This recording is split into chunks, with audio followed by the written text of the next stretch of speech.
Beberapa jam lalu, AS melakukan serangan udara presisi ke 3 pusat nuklir Iran Fordo, Natanz, dan Esfahan. Klaimnya, ini adalah penghancuran total dan tiba-tiba terhadap ambisi nuklir Iran. Israel memujinya sebagai tindakan historis, namun Iran menyebutnya pelanggaran hukum internasional dan bersumpah akan membalas. Seluruh dunia kini berguncang.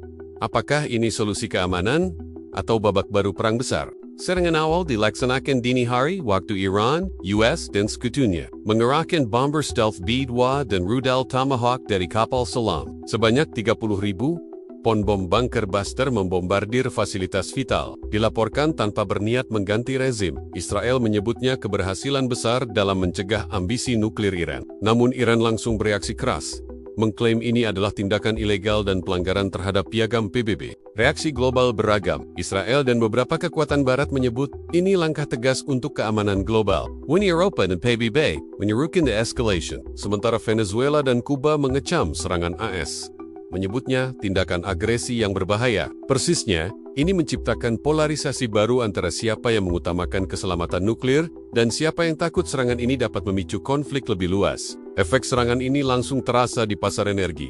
Harga minyak naik 5-3 sampai 5 per barrel usai kabar serangan. Pasokan masih stabil, tapi kekhawatiran akan gangguan di Strait of Hormuz mendorong premi risiko. Investor pun mengalihkan aset ke safe haven dolar, emas, dan T-bonds S. Pasar saham cenderung flat, tapi ketidakpastian kini menghantui. Iran langsung merespons, bukan hanya retorika, tapi klaim akan melakukan aksi balasan serta menutup jalur ekspor utama lewat Strait of Hormuz. Ancaman tersebut cukup serius. Penutupan menyebabkan harga minyak naik ke level $150 barel, mengguncang ekonomi global. Jelas, Iran mulai menunjukkan bahwa mereka tak sungkan membawa konflik ke level lebih tinggi.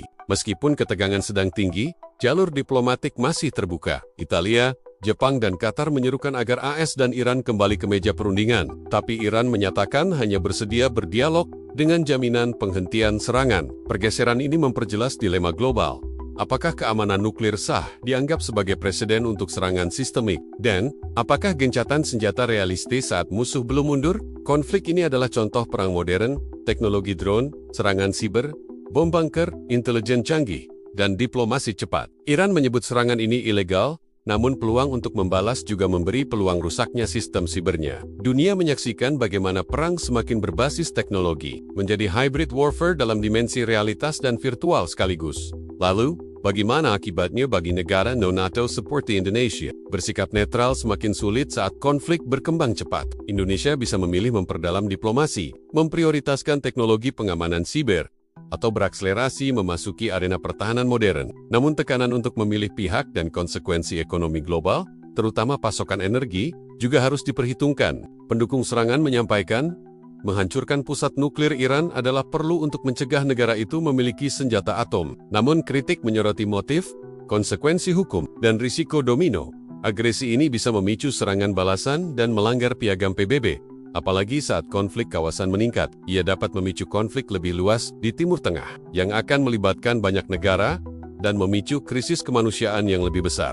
Serangan presisi AS ke Iran bukan hanya peristiwa milad, ini momen refleksi bagi dunia. Apakah ini langkah besar menuju stabilitas keamanan nuklir, atau awal perang global? Sistem diplomasi harus bekerja sangat cepat, tapi bila kuncinya adalah kekuatan militer, dunia akan memasuki era ketidakpastian yang lebih dalam. Indonesia pun harus menentukan posisi, membangun pertahanan, atau berdiplomasi secara strategis. Menurut kamu, apa yang harus dipilih? Tindakan tegas atau jalan dialog? Tulis pendapatmu, kami tunggu.